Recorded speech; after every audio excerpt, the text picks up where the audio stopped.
the Pam and Tommy show. You and Yeah, I were able to get the entirety of the series. I think there's 8 episodes in total. I think I got up to 5. I don't know how far you ended I up think I've going. only seen 4 so far, so we're both about halfway through.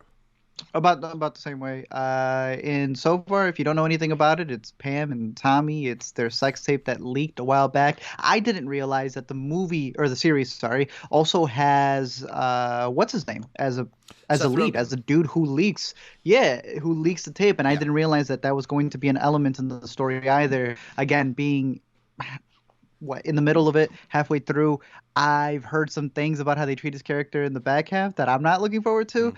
But overall, I think it's a pretty decent show. It hasn't blown me away, but I really do like the. I'm just realizing that he actually is on the poster. I've never seen him. He's right there at the bottom. Yeah.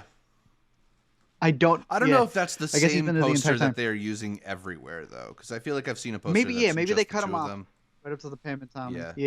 Yeah. But overall, I think all the performances are really well down to Seth Rogen. I think that they're able to embody the characters to a degree where it's like you feel like if you caught any of their footage on YouTube, like archived, that it would be very reminiscent of that.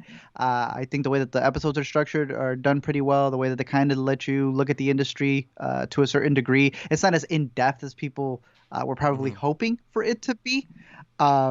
But I think it's still pretty raunchy because it's the FX through Hulu. They're able to get into, whatever dialogue they want to get into. I don't think they've gotten as explicit as people are expecting them to get yet. Yeah. Um, I mean, it's a possibility. it's gotten fairly explicit in some parts. I mean, there's a lot of prosthetics work in this show Yeah. that is pretty impressive. I don't know if it's necessarily like fully immersive in the way that maybe some people would hope for from a Pam and Tommy series, but I do think They that want the VR.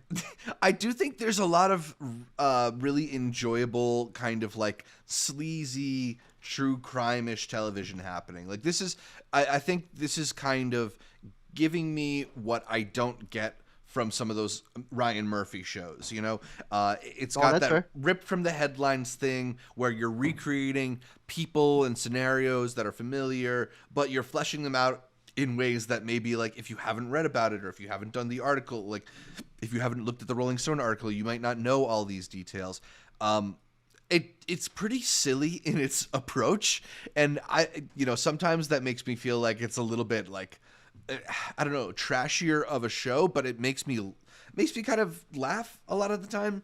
I find it more Uh-huh. entertaining than I find it to be quality, but like I'm enjoying watching it. You know, I like having it on. I've watched a couple episodes multiple times because of whether we're working. You know, Caitlin watches half an Hmm. episode, I watch half an episode.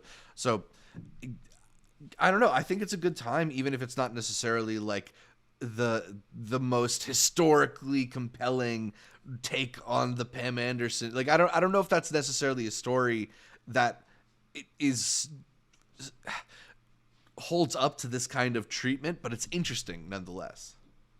Well, they try to get in there. There's this, I mean, the whole series begins with this idea of it kind of being like a violation on her as she's seeking her employment, as she's Yeah. going through her relationship with Tommy. That's a big aspect of it. I just don't think the show, at least from what we've seen so far, handles the dramatic, elevated aspects, as well as someone like Craig Gillespie can do because the man's done I, Tanya. He knows how to take a story that's true, flip it on itself, make it entertaining, and then also pitch it for awards. This falls for me right in between that and Cruella Hmm. because I think he just knows how to get that sweet spot. But overall, Yeah. it's been pretty decent. Yeah, and I like all the actors on it. There's a little bit of disagreement in our live stream comments here over whether or not Lily James is fully pulling it off. I like her so far on the show. Sebastian Ours is Stan, great. I've been reluctant to come around on Sebastian Stan as like I generally have the anti-Marvel bias whenever I can. But like between this and Fresh, he's having a pretty strong start to the year.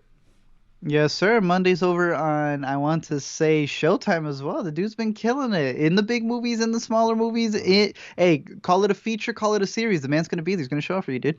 Yeah, yeah. And then I always enjoy seeing Seth Rogen. I mean, I think he's just He's decent. a gifted performer.